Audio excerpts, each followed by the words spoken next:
సనాతనం ఇది భారతధాత్రీ ఋషిపీఠం.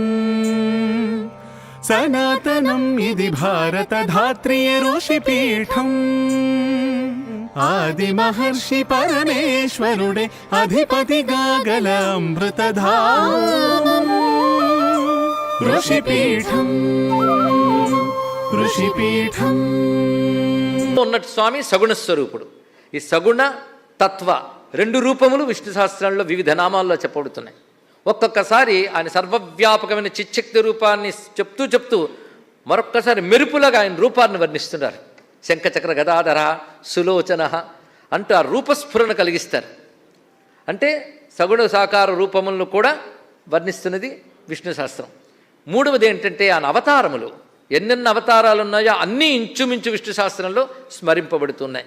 కానీ అవతారములు మరొక అంశం విభూతులు.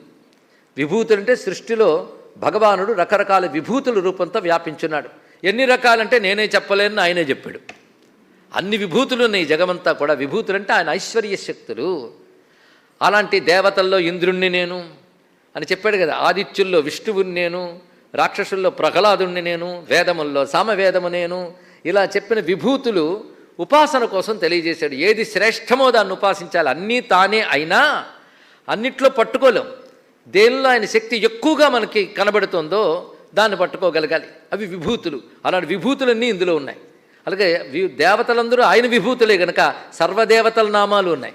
కనుక సర్వదేవతాత్మకుడు, సర్వ విశ్వాత్మకుడు, సర్వాంతర్యామి, ఆత్మరూపుడైన వాడు, విశ్వాధికుడు అయినటువంటి భగవానుడు విష్ణు సహస్రంలో చెప్పబడుతున్నాడని సారాంశంగా ఇప్పుడు చెప్పుకుంటూ, మరొక విశేషం ఏంటంటే విష్ణు సహస్రనామాల్లో మహిమలు.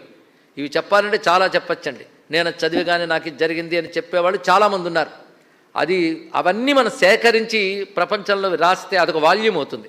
విష్ణు సహస్రనామం వల్ల మహిమలు పొందినటువంటి వారు.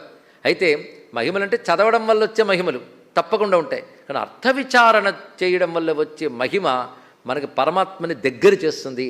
ఎంత దగ్గర చేస్తుందంటే పరమాత్మ జ్ఞానం ఇచ్చి మోక్షాన్ని కూడా ఇవ్వగలదు. అందుకే అర్థ విచారణలోకి వెళ్ళాలి. దానికి గాను ప్రవచన రూపంలో అర్థ విచారణ కోసమే మనం చెప్పుకున్నాం. అందుకని పాండిత్య ప్రదర్శన కోసం కాదు. అర్థం తెలుస్తున్న కొద్దీ విష్ణువు అర్థమవుతాడు. కనుక ప్రతి స్తోత్రం భగవంతుడిని అర్థం చేసుకోవడానికే. అర్థమైతే అనుభూతి లభిస్తుంది. ఇది తెలుసుకోండి. అర్థం దేనికి చేసుకోవాలి? మరొకటి చెప్పడానికి కాదు, అనుభూతి పొందడానికి అర్థం చెప్పుకోవాలి. పైగా శ్రద్ధ కలగాలి. మళ్ళీ చదివేటప్పుడు అర్థస్ఫురణ కలగాలి. అందుకే అర్థస్ఫురణతో చేసినటువంటి పారాయణకి శక్తి ఎక్కువ అని శాస్త్రం చెప్పింది. ఉపనిషత్తుల్లోనే తెలిసి చేసినది శక్తిమంతమవుతుందని వీర్యవత్తరం భవతి అని చెప్పాడు. మహాశక్తిమంతం అవుతుందట. అందుకే శంకర భగవత్పాదుల వారు కూడా జ్ఞాత్వా కుర్వీత కర్మాణి అన్నాడు. తెలిసి చెయ్యవయ్యా ఏదైనా. తెలిసి చేయకపోతే ఎలా ఉంటుందంటే గాడిద గంధం చెక్కలు మోసినట్టు ఉంటుంది అని కూడా ఉపమానం చెప్పాడు. గురువుగారుగా కొంచెం మందలిస్తే గట్టిగానే చెప్తారు. అంటే అర్థం అయితే తెలియదు కనుక చదవడం మానేశానండి అనకూడదు. చదివితే శబ్దశక్తి, తెలుసుకుంటే అర్థశక్తి, రెండూ కలిస్తేనే ముక్తి. ఇది తెలుసుకోండి ఇక్కడ. అయితే అర్థములు ఎంత చెప్పగలము అంటే ఇప్పుడు చెప్పినవన్నీ పరిపూర్ణములు అనుకున్నారా? ఎంత చెప్పినా ఇంకా ఎంతో ఉంటుంది. ప్రతి నామంలో ఎంత చెప్పినా ఉంటుంది. అంత ఉంటాయి. కొంతే చెప్పుకోగలం. అంతా పరమాత్మ గురించి ఎవరు చెప్పగలరు? అచింత్య, ఆయన గురించి మునుపు నామాలు ఉన్నాయి. అనంత, అనంతుడైన భగవానుడి గురించి 21 రోజుల్లో చెప్పుకోగలమండి? చెప్పలేం. కానీ నువ్వు భగవంతుణ్ణి అర్థం చేసుకుని తాదాత్మ్యం చెందడానికి ఎంత మేరకు అవసరమో అంత మేరకు మనం చెప్పుకుంటున్నాం. అలాంటి నామముల మహిమలో కొన్ని నామముల్లో కొన్ని శక్తులు ఉన్నాయి. ఆ శ్లోకాల్లో శక్తి ఉంటాయి. పైగా తెలియకుండా అది ఉచ్చరించడం వల్ల మన దుఃఖాదులకు కారణమైన పాపాలు పోతాయి. పాపాలు పోవడం వల్ల దుఃఖం పోతుంది. అది దాని యొక్క గొప్ప విశేషం. అది మహిమ అంటే. అది జరుగుతుంది. పాపనాశనం జరగగా చిత్తశుద్ధి కలిగి జ్ఞానం వస్తుంది. అదే మనం తెలియక విష్ణు సహస్రనామం చదువుకుంటూ ఉంటే కొన్నాళ్ళకి పాపనాశనమే తెలుసుకునే అవకాశం, తెలుసుకున్నది అర్థం చేసుకుని గుర్తుపెట్టుకునే అదృష్టం కూడా లభిస్తుంది. కానీ ఎలాగోలా చదవడం మంచిది.